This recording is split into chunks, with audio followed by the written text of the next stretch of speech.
বলছিলাম, নানা কারণে বিসিবি নানান সময়ে বোর্ড সভা ডেকে থাকেন, ইমার্জেন্সি মিটিং ডেকে থাকেন। কিন্তু এত বড় একটা ন্যক্কারজনক ঘটনা যখন গণমাধ্যমে প্রকাশ পেল, এখনো পর্যন্ত কোনো ইমার্জেন্সি বোর্ড মিটিং বিসিবি ডাকেননি। ঘটনা যেদিন প্রকাশ পায় গণমাধ্যমে আসে বিকেলে, রাত পৌনে ১টার সময় বিসিবি একটি প্রেস রিলিজ দেয়। সেখানে বলা হয়ে থাকে যে হয়েছে যে বিসিবি একটি কমিটি গঠন করেছে এবং ১৫ দিনের মধ্যে সেই কমিটি প্রতিবেদন দাখিল করবে। এখন প্রশ্ন হচ্ছে এর আগে জাহানার আলম যখন গণমাধ্যমে একটি সাক্ষাৎকার দিয়েছিল এবং বলেছিল যে এই বিষয়গুলোকে আসলে ভেবে দেখা দরকার। তখনও আসলে যৌন কেলেঙ্কারির ব্যাপারটা আসলে তিনি আনেননি। তখন কিন্তু বিসিবি সেটা উড়িয়ে দিয়েছিল এবং বিসিবি বলেছিল যে দেশের ক্রিকেটকে খাটো করার একটা অপচেষ্টা চলছে এবং সেই অপচেষ্টাকে আমরা ভেবে দেখেছি, আমরা পর্যালোচনা করে দেখেছি। এর মধ্যে আসলে সারসংক্ষেপ তেমন কিছুই নাই। এবং এগুলো আমলে নেয়ার মতো না। শুধু বাংলাদেশের ক্রিকেটকেই প্রশ্নবিদ্ধ, নারী ক্রিকেটকে প্রশ্নবিদ্ধ করার জন্য এই ধরনের কথা বলা হয়েছে। কিন্তু যখন যৌন কেলেঙ্কারির মতো বিষয়টা সামনে আসলো এবং যখন মিডিয়াতে তোলপাড় হয়ে গেল, সারা দেশ তোলপাড় হয়ে গেল। সারা দেশ থেকে দেশের বাইরে আন্তর্জাতিক গণমাধ্যমেও সংবাদ প্রকাশ হলো যে বাংলাদেশের নারী ক্রিকেটারদেরকে নিয়ে যৌন হেনস্থা, যৌন কেলেঙ্কারির মতো ঘটনা ঘটেছে। তখনই আসলে বিসিবি তদন্ত কমিটি গঠন করলো। এখন প্রশ্ন হলো যে যৌন কেলেঙ্কারির মতো ঘটনা আসলেই বিসিবি সেটা খতিয়ে দেখবে, তদন্ত কমিটি গঠন করবে। এর বাইরে কোনো অভিযোগ করলে বিসিবি তদন্ত কমিটি গঠন করবে, করবে না কিংবা ভেবে দেখবে না। ক্রিকেটার জাহানারা আলম এর আগেও অভিযোগ করেছিলেন বিসিবিতে তার যৌন হয়রানির ব্যাপারে। সেই অভিযোগপত্রে আসলে কি লেখা ছিল সেটা একমাত্র জাহানারা আলম এবং বিসিবি জানে। সেই অভিযোগপত্রগুলো আসলে কোথায়? অভিযোগপত্র এমন নাকি অনেকেই জমা দিয়েছিলেন তৎকালীন সময়ে বিসিবিতে। সেই অভিযোগপত্রগুলো আসলে কার কাছে আছে এবং কে দেখেছে, কে গ্রহণ করেছে? সেটাই তো আসলে প্রশ্ন। এখন সেই প্রশ্নের অ্যান্সারে কিন্তু আসলে বলাই যেতে পারে যে সেই অভিযোগপত্রগুলো গ্রহণ করেছিলেন নিশ্চিতভাবেই বাংলাদেশ ক্রিকেট বোর্ডের সিইও। তিনি যদি গ্রহণ করতে করে না থাকেন তাহলে কে গ্রহণ করেছিলেন? ওই সময়ে যিনি আসলে বাংলাদেশ ক্রিকেট বোর্ডের উইমেনস উইংস এর চেয়ারম্যান ছিলেন, তিনি গ্রহণ করেছেন। এই দুজন ব্যক্তি ছাড়া আসলে অভিযোগ করার মতো কোন জায়গা কিন্তু আসলে ক্রিকেট বোর্ডের নেই। মেয়েদের ক্ষেত্রে বলছি। যেহেতু নারী উইংস এর ব্যাপার, ক্রিকেটার জাহানারা আলম একজন নারী ক্রিকেটার। তার যৌন হয়রানির ব্যাপারে তিনি তার কাজের ক্ষেত্রে, তার খেলার জায়গায়, তার প্র্যাকটিসের জায়গায় নানাভাবে উত্ত্যক্ত হয়েছেন, নানা ধরনের কটু কথা শুনেছেন, নানা ধরনের কুপ্রস্তাব শুনেছেন তারই সিলেক্টরের কাছ থেকে এবং নারী উইংসের দায়িত্বে যারা ছিলেন তাদের অনেকের কাছ থেকেই। সেই তারই পরিপ্রেক্ষিতে জাহানারা যে অভিযোগগুলো করেছিলেন, সেই অভিযোগগুলো আবার লিখিত আকারে করেছিলেন, সেটা জাহানারা নিজেই বলেছেন। সুতরাং এখন প্রশ্ন জাগে যে সেই অভিযোগপত্রগুলো আসলে জাহানারা আলম কাকে দিয়েছিলেন? উত্তর যেটা বললাম, হয় বিসিবির সিইও অর্থাৎ প্রধান নির্বাহী তাকে দিয়েছিলেন অথবা তৎকালীন বিসিবির নারী উইংসের যে চেয়ারম্যান ছিলেন তার কাছে দিয়েছিলেন। নারী উইংসের চেয়ারম্যানের কাছেও যদি সেই অভিযোগপত্রগুলো জাহানারা আলম দিয়ে থাকেন, সেগুলো কিন্তু ঘুরে ফিরে ওই একটা জায়গায় গেছে। সেটা হচ্ছে প্রধান নির্বাহী। তিনি সর্বময় ক্ষমতার অধিকারী। বিশেষ করে যে আ বাংলাদেশ ক্রিকেট বোর্ডের যত কার্যক্রমই হোক না, যে ধরনের কার্যক্রমই হোক না কেন, খেলা থেকে শুরু করে ইনফ্রাস্ট্রাকচার ডেভেলপমেন্ট যাই কিছুই হোক না কেন, সেখানে কিন্তু ওই অনুমোদনটা সিইও এরই থাকে। অর্থাৎ প্রধান নির্বাহী থাকে। যেটা আশঙ্কা করা হচ্ছে, এই যে জাহানার আলম বেশ কিছু অভিযোগপত্র দিয়েছিলেন বিসিবিকে, সেই অভিযোগপত্রগুলা আদৌ এখন থাকবে কিনা নাকি লোপাট করে দেওয়া হলো এরই মধ্যে, নাকি লোপাটের পথে? যদিও জাহানার আলমকে নিয়ে এরই মধ্যে নড়েচড়ে বসেছে বিসিবি। তারা বলেছে তারা তদন্ত কমিটি গঠন করেছে।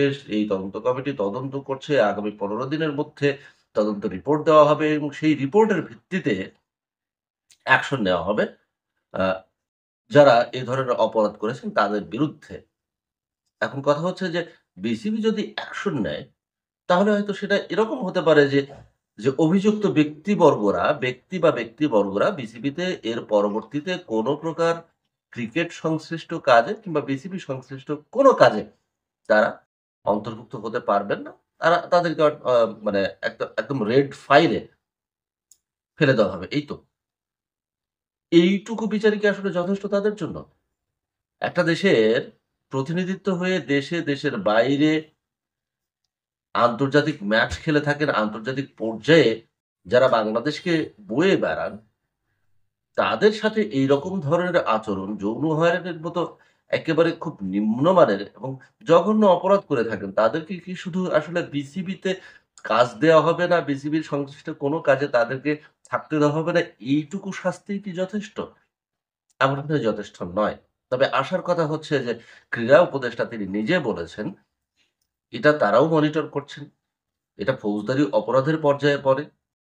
সেটাকে আমলে নিয়েই তারাও বিসিবি কি করে সেটা পর্যবেক্ষণ করছেন এবং প্রয়োজনে তারাও ব্যবস্থা নেবেন। তার আগে ভিকটিম জাহানার আলম যদি কোন প্রকার আইনি সহায়তা চান, সরকার তাতে সহায়তা করবে এবং সেটা ক্লিয়ারলি বলে দিয়েছেন ক্রীড়া উপদেষ্টা আসিফ মাহমুদ সজীব ভুইয়া। ফিরে যাচ্ছি সেই প্রসঙ্গে অর্থাৎ প্রমাণ লোপাটের প্রসঙ্গে।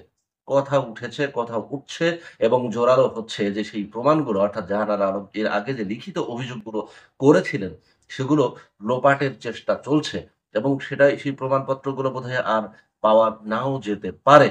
সুতরাং এই বিষয়ে অন্তত সকলকেই সজাগ থাকতে হবে এবং সকলকেই আওয়াজ তুলতে হবে, সংশ্লিষ্ট সবাইকেই।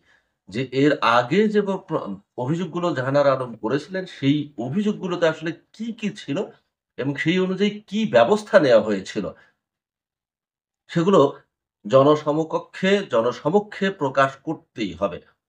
এবং সেগুলো যদি আসলে সেই ধরনের অভিযোগ যদি জাহানারা আলম আদৌ আগে করে থাকেন বা করেছিলেন, এরকম প্রুফ যদি পাওয়া যায়, বিসিবি কি অ্যাকশন নিয়েছিল ওই সময়ের বিসিবির কমিটি, সেটাও পর্যালোচনা করে দেখা যেতে পারে। এখন আরো একটি প্রশ্ন সামনে এসেছে যে, জাহানারা আলমের এই অভিযোগের পরিপ্রেক্ষিতে বিসিবি কি আসলে শুধুমাত্র একটি তদন্ত কমিটি গঠন করে তারই প্রতি ভরসা করেই আসলে বসে আছেন? নাকি জাহানারা আলমের সাথে যোগাযোগ করার চেষ্টা করেছেন? সেটা হয়তো তাদেরই ব্যাপার। তবে একটা কথা কিন্তু গুঞ্জন বেরিয়ে গেছে, সেটা হচ্ছে যে অলরেডি কেউ একজন, সংশ্লিষ্ট কেউ একজন বাকি নারী ক্রিকেটারদেরকে ফোনে হুমকি-ধামকি দিচ্ছেন যে এই প্রসঙ্গে কোন প্রকার কথা গণমাধ্যমকে না বলার জন্য। কিন্তু আসলে সত্যটা প্রকাশ তো কোনো না কোনোভাবে হয়। অলরেডি কয়েকজন নারী ক্রিকেটার আওয়াজ তুলেছেন। যদিও সংখ্যায় খুবই কম। কয়েকজন বললে ভুল হবে। দৃশ্যমান যেটা এসেছে সেটা হচ্ছে যে রুমানা আহমেদ। তিনি মুখ খুলেছেন। তিনি বলেছেন যে এই সংক্রান্ত আ ব্যাপার-স্যাপার নিয়ে এর আগেও গুঞ্জন হয়েছে, এর আগেও কথাবার্তা হয়েছে, লিখিত অভিযোগ দেওয়া হয়েছে। তারপরেও বিসিবি এ নিয়ে আসলে কোনো অ্যাকশন এ যায়নি। ফারুক আহমেদ কিংবা আমিনুল ইসলাম বুলবুলের বোর্ড হয়তো এখান থেকে পাশ কাটিয়ে তারা যেতে পারেন এবং যথেষ্ট যৌক্তিকতা আছে। কেননা তারা ওই সময় ওই বোর্ডে ছিলেন না। কিন্তু যে বিষয়ে অভিযোগটা ইতিপূর্বে জমা দেওয়া হয়েছে, সেই পেপারস গুলো তো তারা দেখতে পারেন। কিন্তু তারা যদি আসলে দেখতে চান কিংবা তাদেরকে যদি কেউ মনে করিয়ে দিতে চান যে এই সেক্টরে একটা সময় এইটা নিয়ে ঝামেলা হয়েছিল। সেই মনে করিয়ে দেওয়ার ব্যাপারটা কিংবা বিষয়টা আসলে কার? বাংলাদেশ ক্রিকেট বোর্ডের সিইও তিনি কি আদৌ মনে করিয়ে দিয়েছেন কিংবা এই বিষয়টা সামনে এনেছেন? মনে হয় না। যদি সামনে আনতেন তাহলে জাহানারাকে মুখ খোলার আগেই এই বিষয়ে বিসিবি কোনো একটা সিদ্ধান্তে পৌঁছাতো এবং দৃশ্যমান কোনো অ্যাকশন এ যেত। সেটাও কিন্তু আসলে হয়ে ওঠেনি। এখন কথা হচ্ছে একটাই, সেটা হচ্ছে যে জাহানারা আলমের যে অভিযোগগুলো সেই লিখিত অভিযোগগুলো বিসিবিতে থেকে যেন লোপাট না হয়। এর আগেও আমরা যেটা দেখেছি। নাজমুল হাসান পাপনের বোর্ড যখন বিচ্ছিন্ন হয়ে গেল আ বাংলাদেশের পট পরিবর্তনের পর, তখন আমরা যেটা দেখেছি সিসিটিভিতে দেখা গেছে, গণমাধ্যমে এসেছে কোন একজন ব্যক্তি সিইওর রুমে গিয়ে সেখান থেকে বেশ কিছু কাগজপত্র সহ লুট করে নিয়ে বের হয়ে যাচ্ছেন বা চুরি করে নিয়ে বের হয়ে যাচ্ছেন। সেই পেপারস গুলোতে আসলে কি ছিল, কোন ধরনের পেপারস মিসিং হয়েছে সেটা কিন্তু ফারুক আহমেদও আসলে প্রকাশ করেননি। কেউই প্রকাশ করেনি। এখন জাহানারা আলমের দায়ের করা অভিযোগগুলো আসলে লোপাট হবে কিনা সেটা নিয়ে অনেকেই কিন্তু সন্দেহ প্রকাশ করছেন এবং কেউ গণমাধ্যমে বলেও দিয়েছেন যে আসলে সেগুলো লোপাট হয়ে গেছে। আবার কেউ বলছেন লোপাট হবার পথে।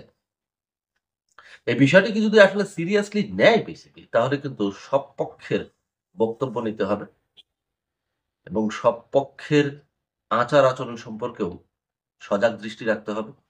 সব পক্ষের মানে বক্তব্যের মধ্যে আমি যেটা বোঝাতে চাইলাম সেটা হচ্ছে অভিযুক্ত মঞ্জুরুল ইসলাম ক্রিকেটার তাকেও জিজ্ঞাসাবাদ করতে হবে এবং খুব দ্রুত সময়ের মধ্যে করতে হবে এবং এটা নিয়ে যেন আর জল ঘোলা না হয় সেদিকে খেয়াল রাখতে হবে সেদিকে খেয়াল রাখতে গেলে বিসিবিকেই আপার হ্যান্ড হতে হবে।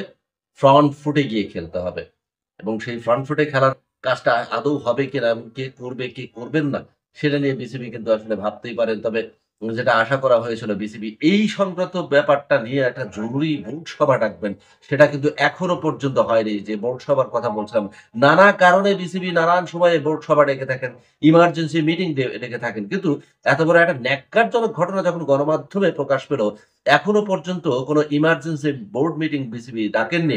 ঘটনা যেদিন প্রকাশ পায় গণমাধ্যমে আসে বিকেলে, রাত ১:৩০ টার সময় বিসিবি একটি প্রেস রিলিজ দেয়। সেখানে বলা হয়ে থাকে যে হয়েছে যে বিসিবি একটি কমিটি গঠন করেছে। ১৫ দিনের মধ্যে সেই কমিটি প্রতিবেদন দাখিল করবে। এখন প্রশ্ন হচ্ছে এর আগে জাহানার আলম যখন গণমাধ্যমে একটি সাক্ষাৎকার দিয়েছিল এবং বলেছিল যে এই বিষয়গুলোকে আসলে ভেবে দেখা দরকার। তখনও আসলে যৌন কেলেঙ্কারির ব্যাপারটা আসলে তিনি আনেননি। তখন কিন্তু বিসিবি সেটা উড়িয়ে দিয়েছিল এবং বিসিবি বলেছিল যে দেশের ক্রিকেটকে খাটো করার একটা অপচেষ্টা চলছে এবং সেই অপচেষ্টাকে আমরা ভেবে দেখেছি, আমরা পর্যালোচনা করে দেখেছি। এর মধ্যে আসলে সারসংক্ষেপ তেমন কিছুই নাই। এবং এগুলো আমলে নেয়ার মতো না। শুধু বাংলাদেশের ক্রিকেটকেই প্রশ্নবিদ্ধ, নারী ক্রিকেটকে প্রশ্নবিদ্ধ করার জন্য এই ধরনের কথা বলা হয়েছে। কিন্তু যখন যৌন কেলেঙ্কারির মতো বিষয়টা সামনে আসলো এবং যখন মিডিয়াতে তোলপাড় হয়ে গেল, সারা দেশ তোলপাড় হয়ে গেল। সারা দেশ থেকে দেশের বাইরে আন্তর্জাতিক গণমাধ্যমেও সংবাদ প্রকাশ হলো যে বাংলাদেশের নারী ক্রিকেটারদেরকে নিয়ে যৌন হেনস্থা, যৌন কেলেঙ্কারির মতো ঘটনা ঘটেছে। তখনই আসলে বিসিবি তদন্ত কমিটি গঠন করলো। এখন প্রশ্ন হলো যে যৌন কেলেঙ্কারির মতো ঘটনা আসলেই বিসিবি সেটা খতিয়ে দেখবে, তদন্ত কমিটি গঠন করবে। এর বাইরে কোনো অভিযোগ করলে বিসিবি তদন্ত কমিটি গঠন করবে, করবে না কিংবা ভেবে দেখবে না। ব্যাপারটা কি আসলে এরকম? অর্থাৎ বিসিবি কি শুধু যৌন কেলেঙ্কারি হলেই তদন্ত কমিটি গঠন করবে এবং ভেবে দেখবে নারী ক্রিকেটের ক্ষেত্রে কিংবা অন্যান্য বিষয়ের ক্ষেত্রে এর বাইরে বাংলাদেশের ক্রিকেট এবং ক্রিকেট নিয়ে কোন ধরনের ক্ষতিগ্রস্তের আভাস পেলে সেটা আসলে বিসিবি সিরিয়াসলি নেবে না, তদন্ত কমিটি গঠন করবে না এবং সেটা নিয়ে আসলে কোন হেলদোল মাথা ব্যথা কারোরই থাকবে না। সেটা কি করে হয়? সেই প্রশ্নটা কিন্তু এখন বেশ জোরালো হয়ে দেখা দিচ্ছে এবং আ বাংলাদেশের ক্রিকেট বোদ্ধা থেকে শুরু করে বাকি শ্রেণী পেশার মানুষও কিন্তু আসলে খুব মানে গুরুত্বের সাথে নিয়ে বিষয়টা আসলে ভাবছে তারাও যে এই ধরনের ঘটনা বাংলাদেশের ক্রিকেটে হতে পারে। যে ক্রিকেটের যে ক্রিকেট বোর্ডে সঞ্চিত অর্থের পরিমাণ হাজার কোটি ছাড়িয়ে গেছে অনেক আগে। স্বয়ংসম্পূর্ণ একটা ক্রিকেট বোর্ড পেশাদারিত্ব নিয়ে দারিত্ব দেখিয়ে তারা কাজ করবে দেশে, দেশের বাইরে। বাংলাদেশের মাথা উঁচু হয়ে এমন কাজ করবে, সেই বোর্ডের অধীনে থাকা কিছু কর্মকর্তা, কর্মচারী তারা এই ধরনের কাজ করে বেড়াবে এবং সেটাকে ধামাচাপা দেওয়ার জন্য বিসিবি উড়িয়ে দেবে কিংবা আমলেই নেবে না। সেই বিষয়গুলো নিয়ে কিন্তু সাধারণ মানুষ থেকে শুরু করে অন্যান্য শ্রেণী পেশার মানুষও আসলে সেটা নিয়ে একটা আতঙ্কের মধ্যে আছে যে এটা কি হতে যাচ্ছে। সবচেয়ে বড় যে সমস্যাটা দেখা দিয়েছে এবং তারা যেটা ভাবছেন সেটা হচ্ছে যে এই ধরনের কর্মকাণ্ড যদি হয় এবং অতীতে হয়েছে সেটা নিয়ে বিসিবি আসলে কোনো ইনভেস্টিগেশন এ যায়নি। আগামীতে কোনো বাবা-মা আদৌ কি তাদের মেয়েকে খেলাধুলায় পাঠাবে? খেলাধুলা করার জন্য পাঠাবে? সেটা হচ্ছে সবচেয়ে বড় প্রশ্ন এবং ভয় একটা জায়গাতেই, দিন শেষে তার মেয়েটাকেও না যে আসলে তার মেয়েটাকে পাঠাবে খেলাধুলায়, দিন শেষে তাকেও শুনতে হবে যে তার মেয়ে কোনো না কোনোভাবে হেনস্থার শিকার হয়েছেন এবং সেটা মেজর একটা বিষয়। এবং সেই বিষয়টা নিয়ে সংশ্লিষ্ট বিভাগ, সংশ্লিষ্ট বোর্ড, সংশ্লিষ্ট ফেডারেশন মুখ খোলেনি। ধন্যবাদ সবাইকে।